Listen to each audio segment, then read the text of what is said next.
this tutorial, we're going to learn to make the tote bag on the mannequin behind me. I've named it the ATX Tote after the town where I live of Austin, Texas.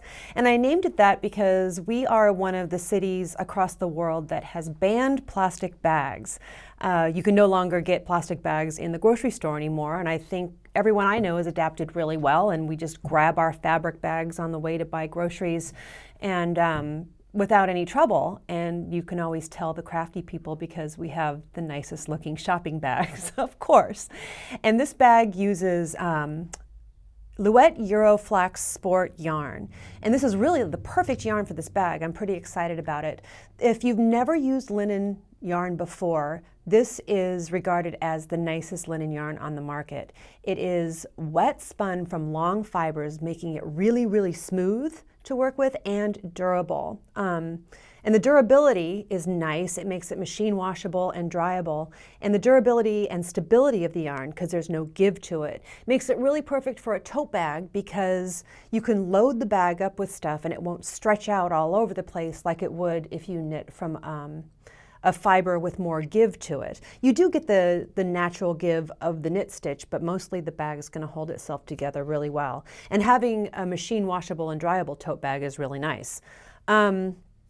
I do encourage you with this project to knit a swatch and then wash and dry it. Not only is that good practice with everything you knit, but it'll give you a chance to see how much this yarn softens up with washing. It's really nice.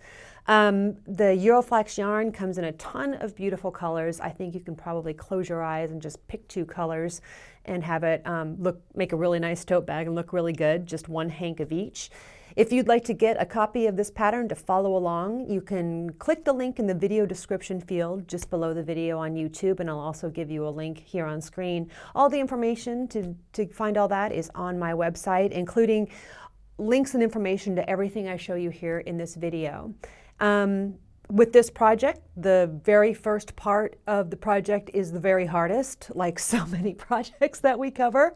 So that's what we're going to cover up first in the next segment is the cast on.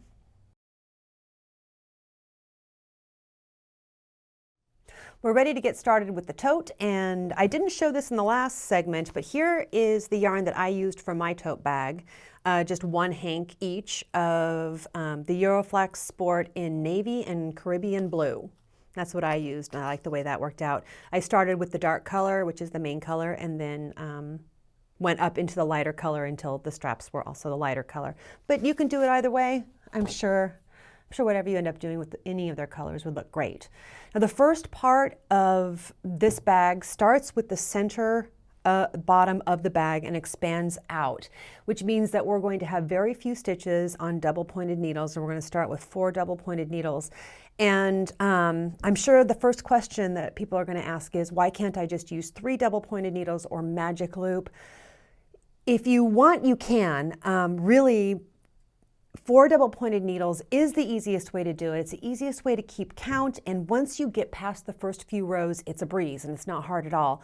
But I would say that for these first few rows, try to get yourself in a position where you're going to have very few distractions, because you won't have enough fabric to actually be able to place a stitch marker to mark the beginning of your round at first.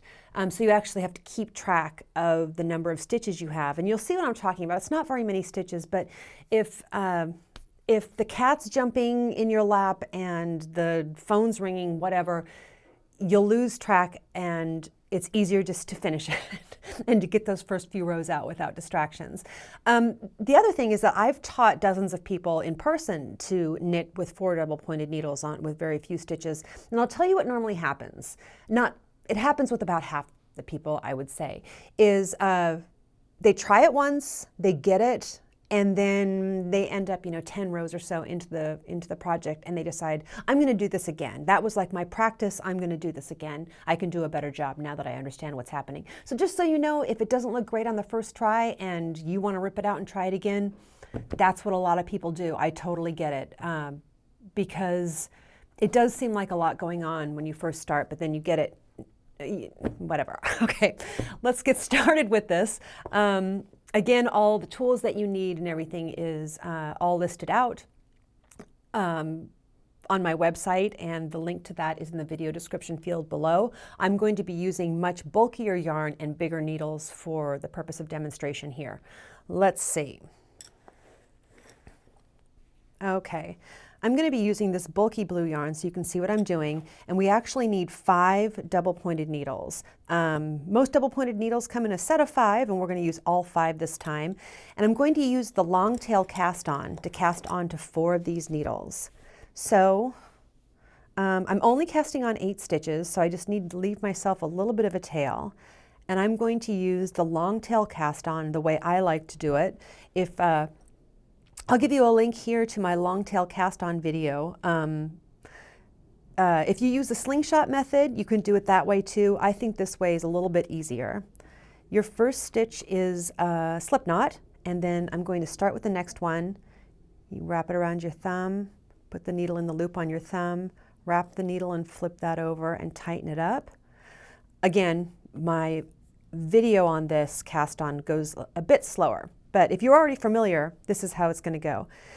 Then you set yourself up to cast on another stitch, but grab an empty needle and put your needle into the loop on your thumb, wrap it and pull it through, and you got a stitch on the second needle, and now we're going to cast on a second stitch on a second needle, and then start like you're going to cast on a third and grab an empty needle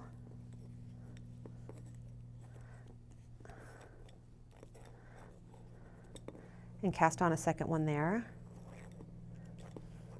and start like you're going to cast on a third and grab your fourth needle and put 2 stitches on there.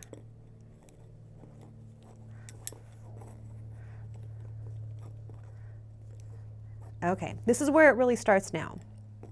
You basically have wind chimes with a string between them. And you can see the yarn's coming from this needle. This is the 4th, 3rd, 2nd, 1st needle. So we're going to knit from this first needle here. And it's also good to sit at a table or something when you're doing this, so you have the support of the table. Look, I didn't realize that would stand up on its own. That's cool. So I have my working yarn here, and my first needle is here to the left of the working yarn. I'm going to grab my empty needle, and this first round I'm just going to knit 8 stitches. And as you can see, there's no place to put a stitch marker, so I have to count to 8. So, whoops, I just split the yarn. You're just working with the 2 needles you're holding, the other ones are just flopping around there. And this is the hardest part of the whole bag, I promise you. It gets easier. You'll be watching Netflix in no time.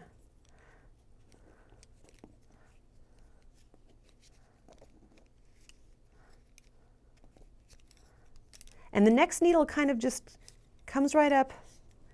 It's easy to tell as you're going around which is the next needle.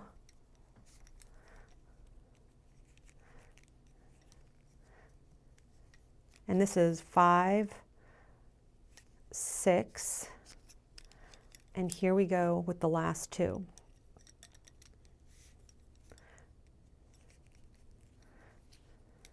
Seven, 8. Okay, I'm going to pull on the tail to tighten up that stitch. Now I've gone all the way around once, which things are already easier after that first round. And now in this next round, I'm going to increase every stitch. I'm going to double my stitch count from 8 to 16 by KFB, or knit front back, into every stitch. And so here's my working yarn. My next stitch is always to the left of the working yarn. So I'm going to KFB, which means I start with a normal knit stitch, but I don't pull that old stitch off the left needle. I swing the tip of my needle around and put that needle into the back loop of the stitch, wrap it and pull it through, then pull the old stitch off. Again, start with a normal knit stitch, but leave the old stitch on the left needle, swing the tip of your needle around to the back loop of the stitch, wrap it and pull it through. So now I have 4 stitches on that needle, and I want to do the same thing on the other 3 needles.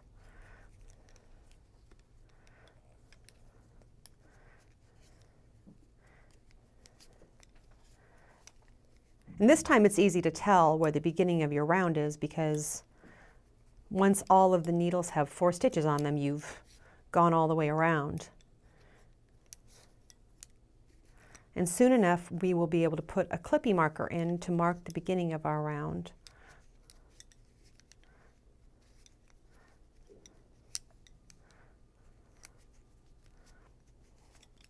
A lot of blankets start out with the same technique. It's a good technique to be comfortable with.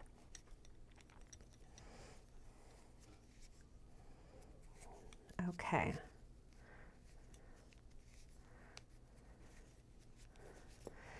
There we go. We have 4 stitches on each needle. Things are already getting a lot easier. This is another plain knit round. We're going to alternate knit rounds with increase rounds, but this time I have to count because I want to go around once. And I'll show you, I'll give you some details on how I'm positioning the needles each time.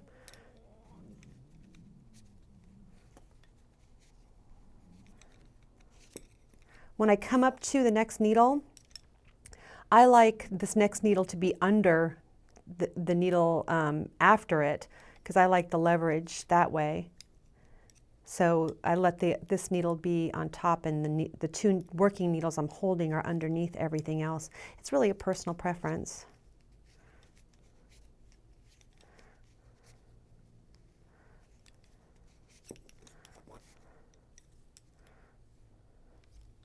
I believe this is my last needle.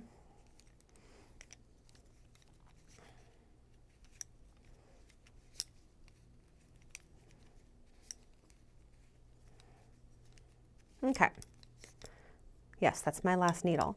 Now you can see here we have a little bit of fabric going on. We have kind of just enough fabric to maybe work a clippy marker in there, so there isn't a chance I'm going to forget where the beginning of my round is. So this clippy marker marks the space between these 2 needles, and that's the beginning of my round, is the space between these 2 needles. And now I'm on an increase round again, and every increase round you're going to KFB in the first and last stitch on each needle. So you can see now why we're using 4 needles is because this whole pattern is separated into quarters.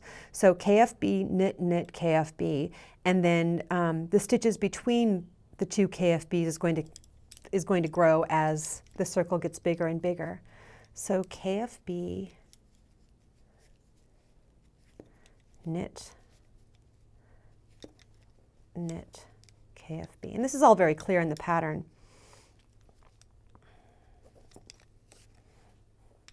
I'm also very clear about when you will have enough fabric to place a clippy marker and when you'll have enough stitches to switch to circular needles.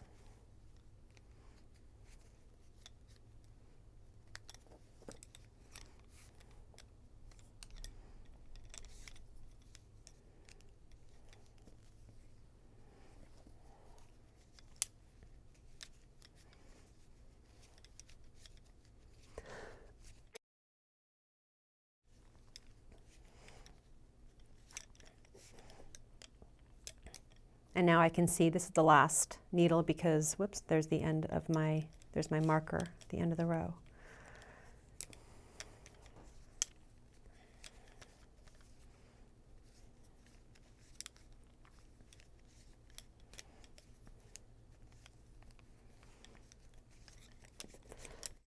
Excuse me. Okay. Now you can see that we've got it going. It looks really good. If you have a decent hole in the center like I have here, don't worry about it. We're going to talk about closing that up when we're doing the finishing work.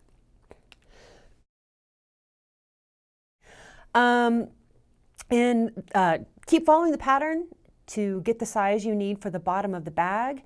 And in the pattern, I very clearly spell out exactly at what stage of the increases different things need to happen. And in the next segment, we're going to talk about switching to circular needles and working the stripes and carrying the colors for the stripes.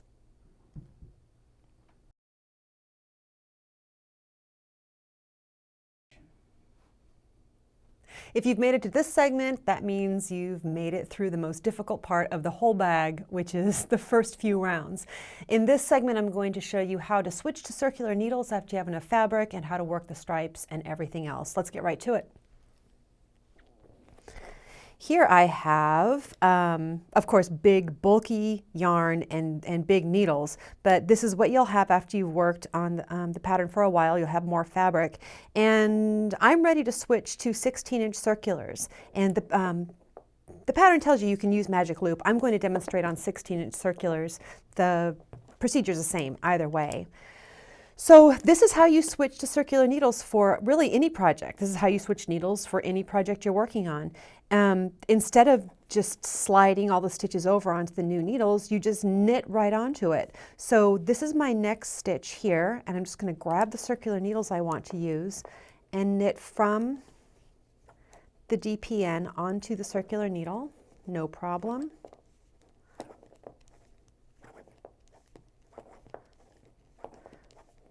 And each time I finish, well, let me back up here. We've been using each separate double-pointed needle as its own little planet where we copy all the stitches here, here, here. We work it 4 times around. So we want to keep this segmented still. So I'm going to use ring markers now. Every time I come to the end of a needle, I put a stitch marker on my needle and then work across the next one.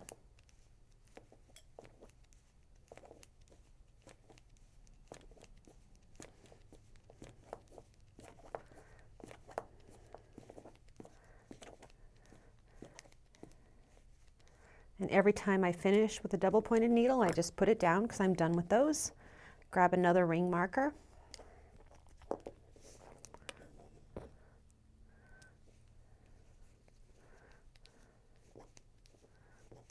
And of course, information about these ring markers that I use are in the video description field as well as on my website. Because everyone always asks, they are awesome stitch markers.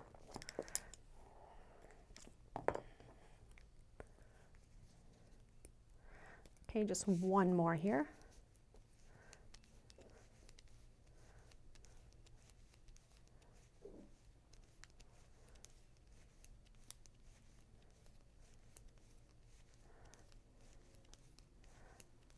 I wanted to get all the way around to show you that,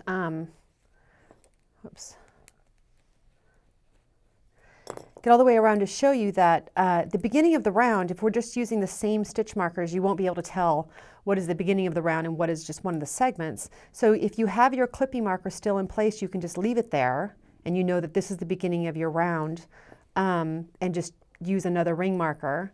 But what I always do is I have these ring markers. I have one black ring marker, and that is always the beginning of my round, because the other ones are bright colors. Here's a bright blue one and a bright pink one, but I always use this black one for the beginning of my round. So clippy marker or a unique marker to mark the beginning, that'll do that. And now let's talk about doing stripes, because eventually you'll get to, you'll follow the pattern to get to the bag bottom size you need, and then knit some more, and then you'll be ready to start the striping pattern, the gradual striping pattern. We'll take a look at that. Here we are. And this is how we're going to do it. And I have a double duty example here out of the actual linen yarn. And this is the point I want to make about magic loop.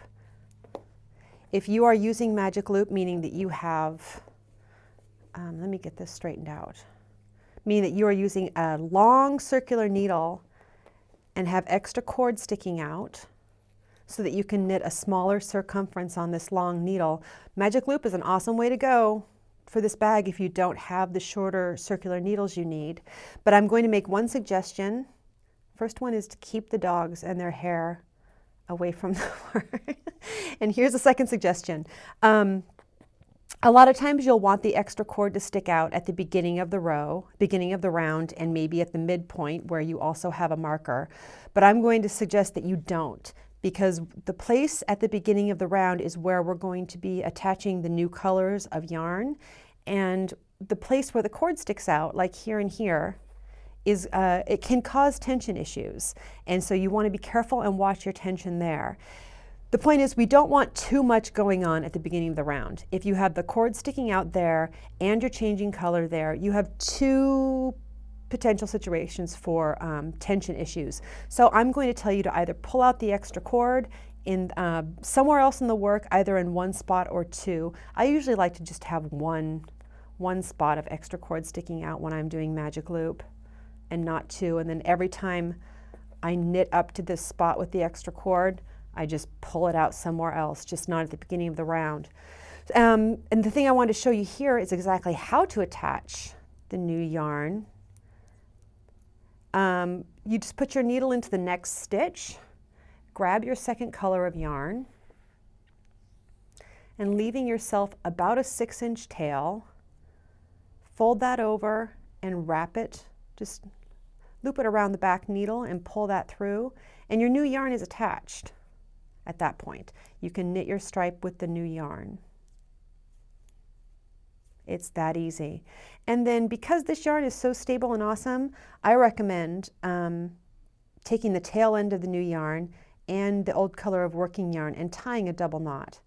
That will make sure that this is secure, and this yarn does knot up really nicely, and then you can pull it really tight at that point. Okay, that's how to attach a new color. You basically just start knitting with it. But we're going to change colors a lot in this bag, or switch back and forth. And so I want to show you how to do that without breaking the yarn each time. You don't have to break the yarn at all. You can see I am just working alternating color every row. And on the inside of the bag here, you can see the colors wrapping around each other because I'm carrying the color each row. And this is how I like to do that so that it looks nice on the inside of the bag. I guess it's not that important that it looks nice, but I just wanted to show you. I'm going to finish up and get to the end of the row with this yellow color and slip the marker, and now it's time for me to switch to blue. And what I do is I put my needle in, I reach under and grab the blue yarn and flop it over the yellow yarn. So every time I start with a new color, it comes from under and over the other color, which gives me this nice wrap, or the nice wrap that I showed you on the inside. It does not make a huge difference one way or the other. I just like it to look good on the inside, and it also helps with tension issues here. Now there's one important note I want to make about carrying the colors. For a lot of patterns, I would say for most patterns that have stripes in them, I always recommend doing a color change jog correction. God, that was too many words. How do I say this? I always recommend doing a little trick here at the beginning of the round to correct the color change jog. There, that's what I wanted to say. And it makes each stripe look smoother, and you don't have this stair-steppy thing. I've tried it both ways. I've done all of the experiments, and with this pattern, I don't recommend using any kind of color change jog, just because the stripes are too narrow to really accommodate that very much, and it ends up just looking better if you just leave it. And it really ends up, because there are so many color changes, the stripes end up, the jog ends up not being very pronounced. So just knit around, and every time it's time to change color, grab the new color from under the old color and start knitting.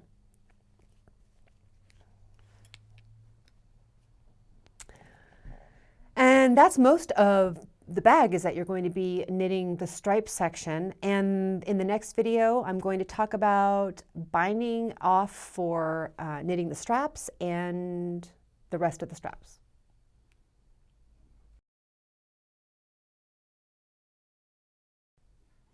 Once you've knit the whole body of the tote bag and you've caught up on all the movies you wanted to watch on Netflix, it's time to bind off for the straps. And the way that this works is, I can show you on this example here, is you have two straps coming out of the bag, and we have two markers in the bag at this point. So you're going to knit a little bit, bind off a whole bunch, knit a little bit, bind off a whole bunch, knit a little bit, and that will leave you with live stitches to work the two ends of the bag. And there's kind of just one thing I want to show you that to help this whole thing make sense with binding off for the bag, and then well, let's just get right to it. Okay, here I am, and this is the same sample I used in the last segment, but it still makes sense. The pattern tells you exactly what to leave and what to bind off for the bag. But what you're going to do is knit the number that the pattern tells you for 1/2 of the first strap. And then start binding off. And when you bind off, to work a bind off, you knit 2 and then pull 1 stitch over the other. And the reason that that's an important point is that you want to leave the exact number of stitches here and not use up one of these stitches in the first bind off stitch. So I knit 1, 2, 3, 4, 5, and then to bind one off, I knit 1, 2, and pulled 1 stitch over the other. And the pattern is clear about that, and it's not like a huge disaster if you're 1 stitch off in the circumference of the whole bag, but for the 2 sides to match, it's a good idea. And it's going to be the same thing when you get up to the second marker. The instructions will tell you, whoops, I won't go all the way around here. The instructions will tell you to leave X number of stitches before the next marker. So you'll bind off all the way up to there, and you'll have 1 stitch on the right needle, and you'll count that stitch with these other stitches. The pattern's really clear. I don't want to over explain it because that could make it confusing, but just it's all there, and don't overthink it. You just want to leave the exact same number of stitches flanking this marker and the other marker. And then you can just let these, we're going to go all the way around back to the first marker and work on that side of the strap first. And so with these stitches will be live with everything else around them. You can slip these stitches to a piece of scrap yarn or a marker like one of these. These markers are really nice. These stitch holders, I've had them for maybe 20 years. I'm not sure who makes them or where I got them, but the stitches, you slide really easily onto this thing, and then the elastic holds it. Okay, so you'll follow the instructions to knit the bag handles, and there's some simple decreases going on there, and you'll knit one strap identical to the other, and then you'll get to a point where, let's pretend these are the straps, where you need to graft the straps together at the top. And you can make the straps as long as you like. What I did was I made mine a crossbody bag, which is a style that I really like, but I would have just not knit the straps as long if I wanted to have just a shoulder bag and not a crossbody bag. I also happen to be pretty tall, so I made the straps pretty long. But if you have a tote bag that you like at home and you like the way that it feels, you can just copy that strap length or do what I did and just keep trying it on, see how you like the way it looks and the way it feels. But you have, as long as you knit the 2 straps the same length or close to the same length, you're good. So let's imagine that these are my straps and they just aren't connected at the top yet. And that's what I'm going to do with the Kitchener stitch. And I have one side held on this thing. I'm going to look for these, or if someone knows where to find these stitch holders, I bet other people would like to know where to find them because I sure do like them. So I'm transferring the stitches back to a double pointed needle so that we can do the Kitchener stitch. And to do this, we need a tapestry needle, and we need to have a decent amount of tail left on one of the straps. And we've done this before in projects, it's no different here. If you ended with a wrong side row on both sides, you're ready to go.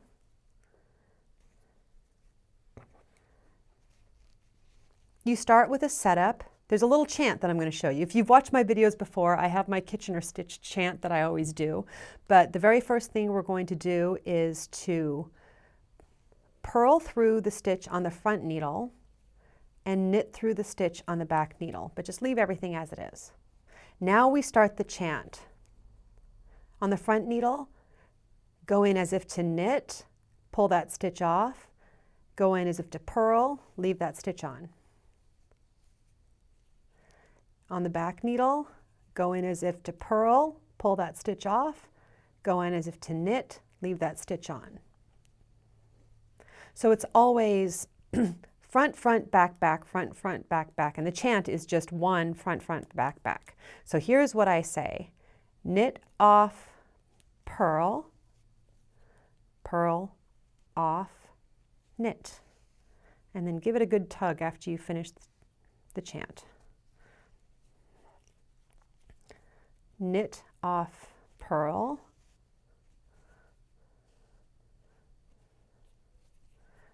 purl, off, knit. Knit, off, purl, purl, off, knit. Knit, off, purl, whoops, purl, off, knit. Okay. And you'll keep going all the way across until you just have one stitch on the front needle and one stitch on the back, and you'll just knit off the front needle and purl off the back needle. And you can give this a good tug and straighten it back out again. It ends up looking really good, flawless even, with the two straps together. And you can't see because my needles are in the way. Let me just take these out. You see how good that looks? There's no break in the garter stitch. Is that everything for this one? Yes. In the next segment, we're going to talk about just the little bit of finishing work, like closing up the hole in the bottom of the bag and taking care of your bag.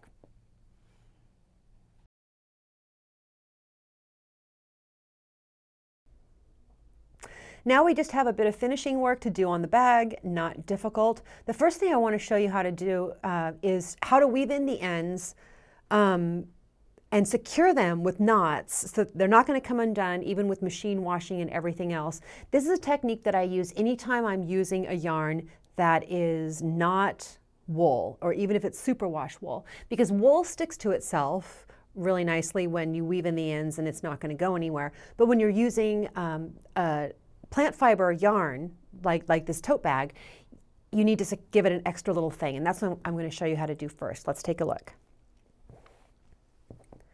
Now I'm going to demonstrate on this wool yarn just because it's easy to see. And I have this end that I need to weave in. So I'm going to untwist the plies, twist against the way the plies are twisting so that you can separate the plies half and half. And I think the linen yarn is actually 4-ply yarn, so you separate it 2 and 2. And then take a tapestry needle and thread it onto 2 of those plies.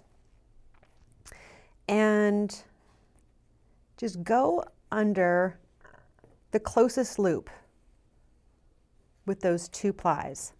Now you have 2 of the plies coming out from one place and 2 of the plies coming out from a place very close by, but not the same place. And then you can tie this in a double knot and it won't go anywhere. And I'll tell you, with the linen yarn, you can pull really hard and make a very tight knot. And I did this with every end that I wove in on the bag, and everything held fast, nothing came untied. Once you've done that, you can cut the ends short, and that is a very secure end. Now, the other thing I promised to show you how to do is how to close up the hole at the bottom. It's not a big deal, you know, it's the bottom of the bag, and unless you're putting really tiny things in the bag, nothing's going to slide out. But here's how to close that up.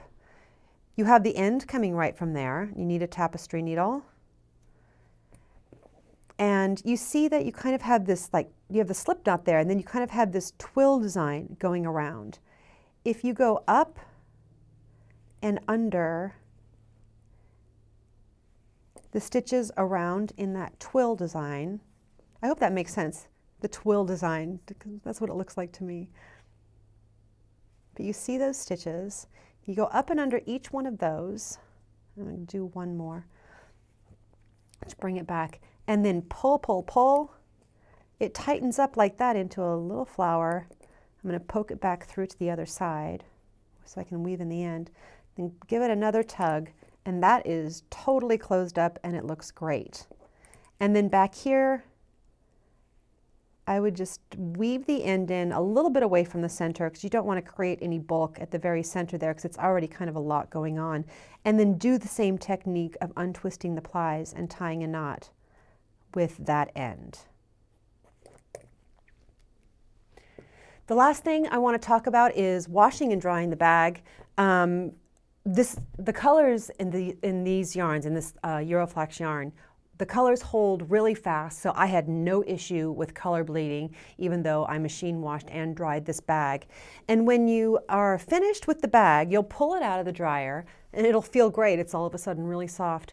The space between the straps, or the single strap, is kind of an unfinished end, and so it will curl. And I actually like the way it looked when it curled, but this yarn can be ironed, and not ironed like I always talk about ironing things with the steam, where I hold the iron above the fabric and just squirt steam out into it. You can actually press down and iron this. And that's exactly what I did. On the space between the straps, I pressed down with steam iron. I think, look at the yarn label, because it tells you exactly what to do. And I used a steam iron and pressed down, and it perfectly flattened this out, and it has not curled up again. It's actually held that way without any starch or anything else. Anyway, I think that covers everything. I'm excited to see what colors you all come up with for your tote bags. I'm looking forward to that. Good luck.